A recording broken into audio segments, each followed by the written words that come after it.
কত লোভনীয় দেখতে হয়েছে দেখো বন্ধুরা। এই দুটো রেসিপি আমি বানিয়েছি একদম অল্প দামে কেনা পাকা পেয়ারা দিয়ে। এই সময় বাজারে প্রচুর পাকা পেয়ারা পাওয়া যাচ্ছে খুবই সস্তায়।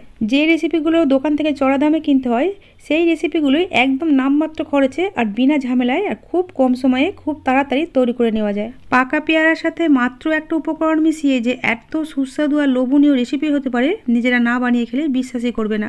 আর এই রেসিপিগুলো একবার বানিয়ে কয়েক মাস জুড়ে সংরক্ষণ করেও রাখতে পারবে। ভিটামিন ও মিনারেলে ভরপুর হাই এনার্জি ফুড পেয়ারা দিয়ে সহজভাবে তৈরি দুটো রেসিপি আশা করছি তোমাদের খুব ভালো লাগবে। চলো বন্ধুরা তাহলে শুরু করি। এই রেসিপি দুটো বানাবার জন্য প্রথমে আমি 4টে পাকা পেয়ারা নিয়েছি। এই সময়ে প্রচুর পরিমাণে এই পাকা পেয়ারা বাজারে পাওয়া যাচ্ছে খুবই সস্তায়। আমি 5টা পেয়ারা 20 টাকা দিয়ে কিনেছিলাম, তার মধ্যে এখানে 4টে পেয়ারা নিয়েছি। পেয়ারাগুলোকে প্রথমে ধুয়ে পরিষ্কার করে নিয়েছিলাম, তারপর এইভাবে ছুরি দিয়ে রাফলি কেটে নিচ্ছি। আমি এখানে একটু পাতলা পাতলা করেই কাটছি, তাহলে রান্নাটা তাড়াতাড়ি হয়ে যাবে। অতিরিক্ত পেকে যাওয়া পেয়ারা শুধু খেতে একদমই ভালো লাগে না, কিন্তু এইভাবে রেসিপি বানিয়ে রাখলে খাবার জন্য কাড়াকাড়ি পড়ে যাবে। আর পেয়ারার এই দুটো রেসিপি বানানো যেমন সহজ ও উপকরণও লাগে মাত্র দুটো। সব পেয়ারাগুলো কাটা হয়ে গেলে একটা প্যানের মধ্যে কাটা পেয়ারাগুলো তুলে নিয়ে এর মধ্যে পরিমাণ মতো জল দিয়ে দিলাম। জলটা এমনভাবেই দিতে হবে যেন পেয়ারাগুলো জলে ডুবে যায়। এখন প্যানটাকে ওভেনে বসিয়ে দিয়ে ফ্লেমটাকে মাঝারিতে রেখে ঢাকা দিয়ে 5 মিনিটের জন্য ফুটিয়ে নিয়েছি। 5 মিনিট পর ঢাকা খুলে পেয়ারাগুলো একবার উল্টে দিলাম। এটা অনেকটাই সিদ্ধ হয়ে গেছে। এটাকে আরও একবার ঢাকা দিয়ে আরও 5 মিনিট সিদ্ধ করে নেব। পেয়ারাগুলো ভালোভাবে সিদ্ধ করতে আমার মোট 10 মিনিট সময় লেগেছে। 10 মিনিট পরে দেখো বন্ধুরা পেয়ারাগুলো কত ভালোভাবে সিদ্ধ হয়ে গেছে। এখন এই স্প্যাচুলাটা দিয়ে পেয়ারার শাঁসটাকে অল্প একটু জলের সাথে মিশিয়ে দিচ্ছি, বেশি না, কারণ আমরা এই থেকে দুটো রেসিপি বানাবো। পেয়ারার জুসটা দিয়ে বানাবো পেয়ারার জেলি বা গোয়াভা জেলি, আর শাঁসটা দিয়ে বানাবো পেয়ারার বরফি বা গোয়াভা ক্যান্ডি। তাই পেয়ারাগুলোকে খুব বেশি ঘাঁটিনি, অল্প একটু জলের সাথে মিশিয়ে নিয়ে তারপর এইভাবে ছাঁকনি দিয়ে ছেঁকে নিচ্ছি। এইভাবে ছাঁকনির মধ্যে ছেঁকে নিয়ে শাঁস আর জুস আলাদা করে নিলাম।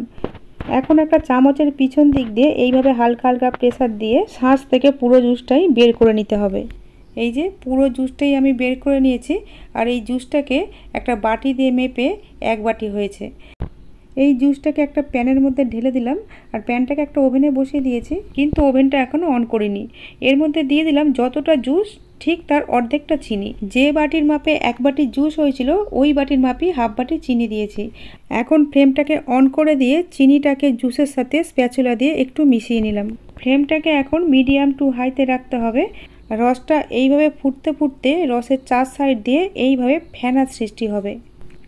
এই ফেনাগুলোকে একটা চামচ বা হাতার সাহায্যে এইভাবে তুলে তুলে ফেলে দিতে হবে। প্রথম দিকে হিটটাকে একটু বাড়িয়ে রাখতে হবে। প্রথমে হিটটা মিডিয়াম টু হাইতে ছিল, এখন জুসের পরিমাণটা একটু কমে গেছে। এখন ফ্লেমটাকে আমরা মাঝারি করে দিয়েছি। এইভাবে জুসের পরিমাণ কমার সাথে সাথে হিটটাকেও আস্তে আস্তে কমাতে হবে, আর তার সাথে সাথে তৈরি হওয়া ফেনাগুলোকে ফেলে দিতে হবে। এখন হিটটাকে লো টু মিডিয়ামে করে দিয়ে জুসটাকে ফুটতে দিলাম। এদিকে আমরা যে পেয়ারের শাঁসটা রেখে দিয়েছিলাম সেটা ঠান্ডা হয়ে গেছে। এটা একটা মিক্সিং জারের মধ্যে দিয়ে ভালোভাবে পেস্ট করে নিয়েছি। তবে পেস্ট করার সময় এটা কিন্তু একটানা না ঘুরিয়ে পালস মোডে ঘোরাতে হবে, মানে কিছুক্ষণ ঘুরিয়ে কিছুক্ষণ বন্ধ রাখতে হবে, আবার কিছুক্ষণ ঘুরিয়ে আবার কিছুক্ষণ বন্ধ রাখতে হবে। না হলে পেয়ারার মধ্যে যে দানাগুলো আছে সেগুলো পেস্ট হয়ে যাবে। আর দানাগুলো পেস্ট হয়ে গেলে আমরা এখানে যে পেয়ারার বরফি বা গোয়াভা ক্যান্ডি বানাবো সেগুলো খেতে কিন্তু একদমই ভালো লাগবে না। আমাদের এখানে দরকার একটা স্মুথ পেস্ট। তাই পালস মোডে পেয়ারাটাকে পেস্ট করে নিয়ে একটা ছাঁকনির সাহায্যে এইভাবে ছেঁকে নিতে হবে।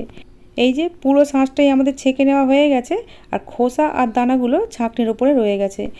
ছাঁকনির মধ্যে রয়ে যাওয়া অংশগুলো ফেলে না দিয়ে এর মধ্যে জল মিশিয়ে সেটাকে ছাঁকনি দিয়ে ছেঁকে নিয়ে সেই জলটার মধ্যে ভাজা জিরে গুঁড়ো, পাতিলেবুর রস আর বিট লবণ মিশিয়ে শরবত করেও কিন্তু খাওয়া যায়।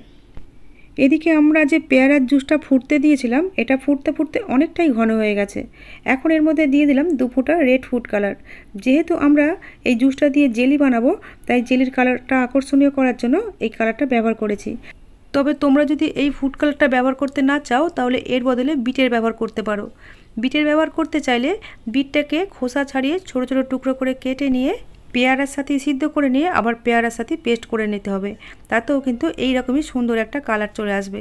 আমার কাছে সেই মুহূর্তে বিট ছিল না, তাই আমি ফুড কালারটাই ব্যবহার করেছি। রসটা রেডি হয়েছে কিনা বোঝার জন্য স্প্যাচুলাটা রস সমেত এরকম ওপর দিকে ধরতে হবে। প্রথম দিকে তাড়াতাড়ি পড়লেও শেষের দিকে দেখো এরকম আস্তে আস্তে পড়তে হবে, তাহলেই বুঝতে হবে যে রসটা রেডি হয়ে গেছে। আরও একটা সহজ উপায় দেখিয়ে দিচ্ছি। একটা বাটির মধ্যে কিছুটা নর্মাল জল নিয়ে তার মধ্যে কয়েক ফোঁটা রস দিতে হবে।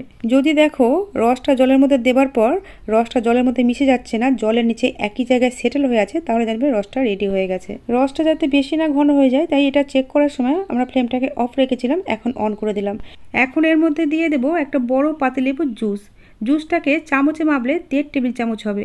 এই পাতিলেবুর জুসটা কিন্তু দিতেই হবে, এটাকে স্কিপ করা যাবে না। এই জুসটা দেওয়ার কারণে জেলির টেস্টটা যেমন অনেকটা বেড়ে যাবে, তেমনি চিনিটাও ক্রিস্টালাইজ হবে না। পাতিলেবুর জুসটা দিয়ে রসের সাথে খুব ভালোভাবে মিশিয়ে নিয়ে ফ্লেমটাকে অফ করে দিয়েছি। এখন স্প্যাচুলা দিয়ে এইভাবে নেড়ে নেড়ে হালকা একটু ঠান্ডা করে নিয়ে এবার একটা বাটির মধ্যে ঢেলে নিচ্ছি। এই জেলিটাকে কয়েক মাস সংরক্ষণ করার জন্য শুকনো কোনো কাঁচের জারে রাখতে হবে। আর কাঁচের জারে খুব গরম অবস্থায় কিন্তু ঢেলে রাখা যাবে না, হালকা একটু গরম করে নিয়ে ঢালতে হবে, না হলে কাঁচের জারটা ভেঙে যেতে পারে। জেলির মধ্যে যদি কোনো ফেনা থেকে থাকে তাহলে এটা ওপর থেকে এইভাবে ভেসে উঠবে, এইভাবে চামচ দিয়ে হালকা করে তুলে ফেলে দিতে হবে। এখন জেলিটা যত ঠান্ডা হবে তত জমতে থাকবে। জেলিটা ঠান্ডা হওয়ার জন্য সাইডে রেখে দিলাম। এদিকে আমরা যে পেয়ারার শাঁসটা বের করে রেখেছিলাম সেই শাঁসটাকে একটা প্যানের মধ্যে ঢেলে দিলাম। পেয়ারার শাঁসের পরিমাণটা যতটা হবে ঠিক অতটা পরিমাণেই চিনি দিতে হবে। এই কাঁচের বাটির মাপে শাঁসটা হাফ বাটি হয়েছিল, তোমাদের দেখানো হয়নি বন্ধুরা মাপটা, তো আমি অতটা পরিমাণেই কিন্তু চিনি দিয়েছি, অর্থাৎ যতটা শাঁস ঠিক ততটাই চিনি। চিনির পরিমাণটা অবশ্যই মাথায় রাখতে হবে বন্ধুরা। এই দুটোর মধ্যে যে কোনো একটা কম বেশি হয়ে গেলে কিন্তু বরফি বা ক্যান্ডিটা একদমই জমবে না, তাই একটা মাপ করে নিয়ে চিনিটা দিতে হবে। বরফি বা ক্যান্ডিগুলো দেখতে আকর্ষণীয় করার জন্য এখানেও আমি 2 ফোঁটা রেড ফুড কালার ব্যবহার করেছি, কিন্তু যদি বিট ব্যবহার করা হয় তাহলে একেবারেই দুটো রেসিপিতে কালার চলে আসবে। সেক্ষেত্রে কোনোটাতেই কালার ব্যবহার করতে হবে না। ফ্লেমটাকে লো টু মিডিয়ামে রেখে এইভাবে অনবরত নাড়াচাড়া করতে হবে। এখানে ফ্লেমটাকে বেশি রাখলে কিন্তু গায়ে ছিটিয়ে আসার ভয় আছে। আর যে প্যানে এই বরফিগুলো তৈরি করবে সেই প্যানটা যেন সাইজ একটু বড় হয়, তাহলে ছিটিয়ে আসলেও সেটা ভিতরেই রয়ে যাবে, নষ্ট হবে না বা গায়েও ছিটিয়ে আসবে না। বন্ধুরা দেখো এইভাবে নাড়াচাড়া করতে করতে এখন অনেকটাই ঘন হয়ে গেছে। আমি এখন এই পর্যায়ে এতে দিয়ে দিলাম 1 টেবিল চামচ বাটার। এই বাটারটা দেওয়ার কারণে বরফিগুলোর স্বাদটা যেমন অনেক ভালো হয়ে যাবে, সেই সাথে বরফি বা ক্যান্ডিগুলো খুব শাইনি হবে।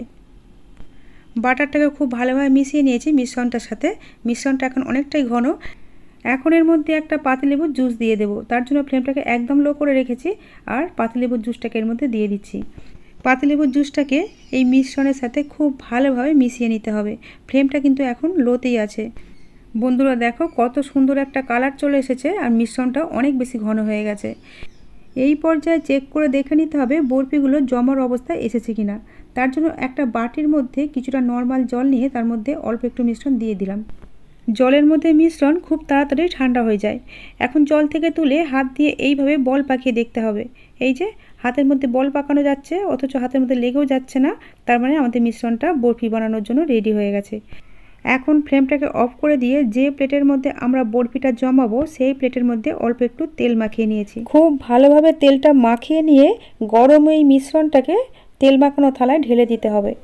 এইভাবে স্প্যাচুলা দিয়ে উপরটাকে একটু সমান করে দিলাম। তারপর একটা চামচের পিছন দিকে একটু তেল মাখিয়ে নিয়ে এইভাবে চারপাশটাকে লেবেল করে দিতে হবে। এইভাবে চামচ বা খুন্তির মধ্যে একটু তেল লাগিয়ে নিয়ে খুব ভালোভাবে কিন্তু শেপ দেওয়া যায়। এখন খুবই নরম, আমি চামচের সাহায্যে এইভাবে হালকা চৌকো শেপ দিয়ে দিয়েছি।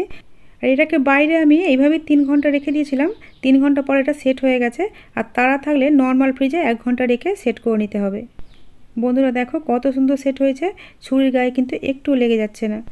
আর থালা থেকেও কত সহজে উঠে আসছে দেখো, আর দেখতেও অনেক লোভনীয় হয়েছে, আর খেতেও কিন্তু অতটাই সুস্বাদু।